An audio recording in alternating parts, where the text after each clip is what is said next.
This is video demo for Sprint 1 for Team 9202.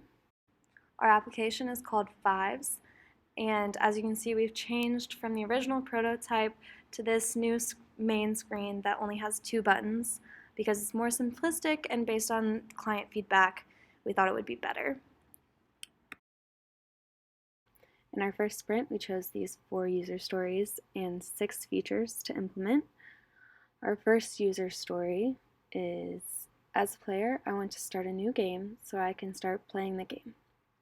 So click New Game, and this is actually our second user story.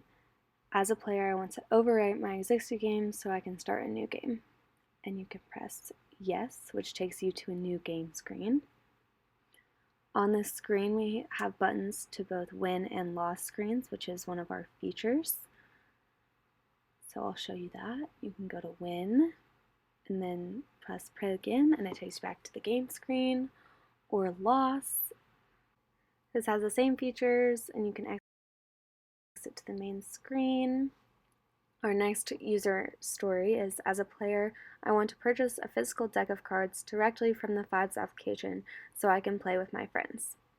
Now we've decided to implement this as directing the user to a browser instead, so you can click Buy Deck, and right now it takes you to a Google page, but later that will be replaced with an Etsy or something of that sort once we get that from the client. Our next user story says, as a player, I want to read a tutorial for the game Fives so that I can better understand the rules of the game. We implemented this, and you can go to tutorial.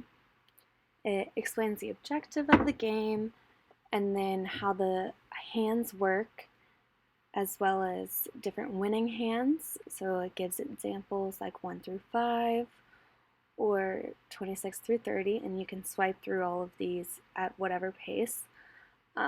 This is another example of a winning hand in a different way.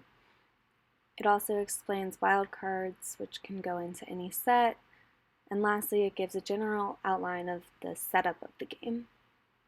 And then you can go back to our main menu where you can reach our options menu, which is another feature, by clicking the drop down.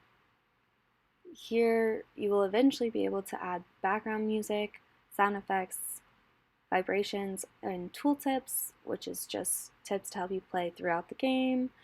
And the only thing I haven't touched on is vectorized game logo, but all the logos on our app wouldn't be there without doing that first. So